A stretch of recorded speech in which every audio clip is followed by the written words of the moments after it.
Well, today we welcome Professor Pippa Norris from Harvard University. Welcome here in Essen. Nice to be here. Nice to meet you. Ms. Norris, what motivates you? What is the force that drives you? Well, a lot of my colleagues have focused very much on scholarship, which is really critical, speaking to people within their discipline or elsewhere. But particularly I like to focus on problems. And so there are a number of different issues which are facing the world, and really seeing how we can use evidence, systematic evidence, survey evidence, or other forms of data to really address things which policymakers are concerned about. So some of the issues I've focused on are things like gender equality and the role of women, and how we can change that through institutions like quotas. I focused on things like religion as one of the key issues after 9/11, and other issues such as democracy, how we can actually try and change democracy and strengthen democratic processes. And all of these are things which at the Kennedy School we like to bring together practitioners and scholars and speak not just, as it were, to the journals and the academic profession, but to a wider constituency, and really try to let people know about alternative ways of thinking about these issues. Thank you. Well, today you spoke about religion and values, and I would like to ask you, how will demography change religion, alter religion, or will it in any way? What we find, and I've been working on this with Ronald Inglehart, my colleague, is that essentially there's two patterns going on in the world. One of which is that the affluent countries of the world, like Germany, but also like most of Western Europe, including Canada, New Zealand, Australia, is becoming far more secular in their values.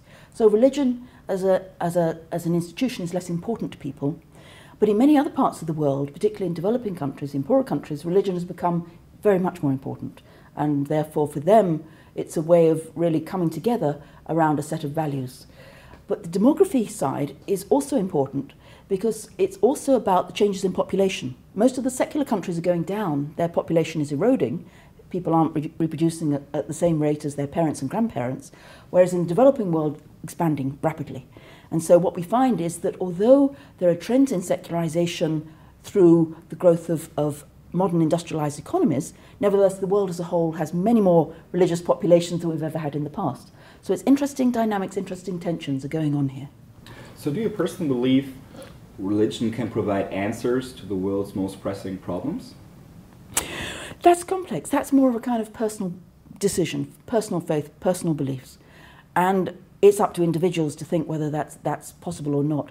I personally am more interested in understanding the dynamics, understanding why people are religious and why they're not, why some societies are religious and why they're not, how these sorts of issues get onto the policy agenda, why, for example, increasingly we find in Germany and in France and many other European countries there are growing tensions between those who believe that one should basically, as in France, have a national identity, and those who believe that religious values should be tolerated in a very broad multicultural context.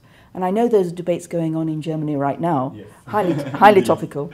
And it's clearly the growth of migrants from many countries, though obviously mostly from Muslim countries, which has created those tensions. So what you have is, as we say, different cultural patterns, and they're coming and living in closer proximity than ever before. And so to that extent, those who are secular feel a bit of a threat, because some of the values there might be values they don't necessarily hold, for example, in terms of women, or in terms of how there should be certain types of authority patterns or certain types of religious practices. And then you have other groups who come who also believe in religious tolerance and there should be religious freedom in Europe. That's after all the home of religious freedom, but who find that they have difficulties then in adapting, certainly in the first generation, sometimes in the second generation, to those secular worlds. They find some of the values on things like marriage and divorce and attitudes towards women to be antithetical to their own culture. So these two cultures are coming closer, if you like, and that's what's creating the, I wouldn't call it conflict, but I would call it potential sources of tensions in the political system. Okay. Thank you so much, Professor Norris, for You're your welcome. time. Thank you. Wish you all the best for your time here in Essen. Thank you for your invitation. Really been a pleasure to be here and to hear everybody.